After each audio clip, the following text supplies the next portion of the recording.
Isaiah 5. Now will I sing to my well-beloved a song of my beloved touching his vineyard. My well-beloved hath a vineyard in a very fruitful hill. And he fenced it, and gathered out the stones thereof, and planted it with the choicest vine, and built a tower in the midst of it, and also made a winepress therein. And he looked that it should bring forth grapes, and it brought forth wild grapes. And now, O inhabitants of Jerusalem, and men of Judah, judge, I pray you, betwixt me and my vineyard. What could have been done more to my vineyard, that I have not done in it? Wherefore, when I looked that it should bring forth grapes, brought it forth wild grapes. And now go to, I will tell you what I will do to my vineyard. I will take away the hedge thereof, and it shall be eaten up, and break down the wall thereof, and it shall be trodden down. And I will lay it waste, it shall not be pruned, nor digged, but there shall come up briars and thorns. I will also command the clouds that they rain no rain upon it.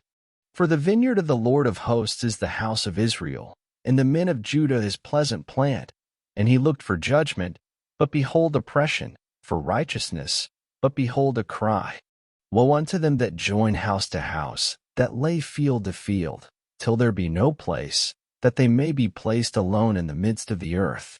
In mine ears said the Lord of hosts, of a truth many houses shall be desolate, even great and fair, without inhabitant. Yea, 10 acres of vineyard shall yield 1 bath, and the seed of an homer shall yield an ephah. Woe unto them that rise up early in the morning, that they may follow strong drink, that continue until night, till wine inflame them. And the harp, and the viol, the tabret, and pipe, and wine are in their feasts, but they regard not the work of the Lord, neither consider the operation of his hands. Therefore my people are gone into captivity, because they have no knowledge, and their honorable men are famished, and their multitude dried up with thirst. Therefore hell hath enlarged herself, and opened her mouth without measure, and their glory, and their multitude, and their pomp, and he that rejoiceth shall descend into it. And the mean man shall be brought down, and the mighty man shall be humbled, and the eyes of the lofty shall be humbled. But the Lord of hosts shall be exalted in judgment, and God that is holy shall be sanctified in righteousness. Then shall the lambs feed after their manner, in the waste places of the fat ones shall strangers eat. Woe unto them that draw iniquity with cords of vanity, and sin as it were with a cart rope. That say, let him make speed, and hasten his work, that we may see it, and let the counsel of the Holy One of Israel draw nigh and come, that we may know it. Woe unto them that call evil good, and good evil, that put darkness for light, and light for darkness, that put bitter for sweet, and sweet for bitter. Woe unto them that are wise in their own eyes, and prudent in their own sight. Woe unto them that are mighty to drink wine, and men of strength to mingle strong drink, which justify the wicked for reward, and take away the righteousness of the righteous from him.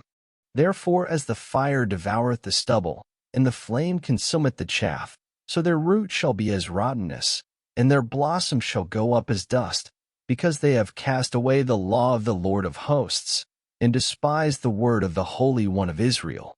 Therefore is the anger of the Lord kindled against his people, and he hath stretched forth his hand against them, and hath smitten them, and the hills did tremble, and their carcasses were torn in the midst of the streets. For all this his anger is not turned away, but his hand is stretched out still. And he will lift up an ensign to the nations from far, and will hiss unto them from the end of the earth. And, behold, they shall come with speed swiftly. None shall be weary nor stumble among them, none shall slumber nor sleep. Neither shall the girdle of their loins be loosed, nor the latchet of their shoes be broken. Whose arrows are sharp, and all their bows bent, their horses' hoofs shall be counted like flint, and their wheels like a whirlwind. Their roaring shall be like a lion, they shall roar like young lions. Yea, they shall roar, and lay hold of the prey, and shall carry it away safe, and none shall deliver it. And in that day they shall roar against them like the roaring of the sea. And if one look unto the land, behold darkness and sorrow, and the light is darkened in the heavens thereof. Thank you for listening. Up next, Isaiah 6.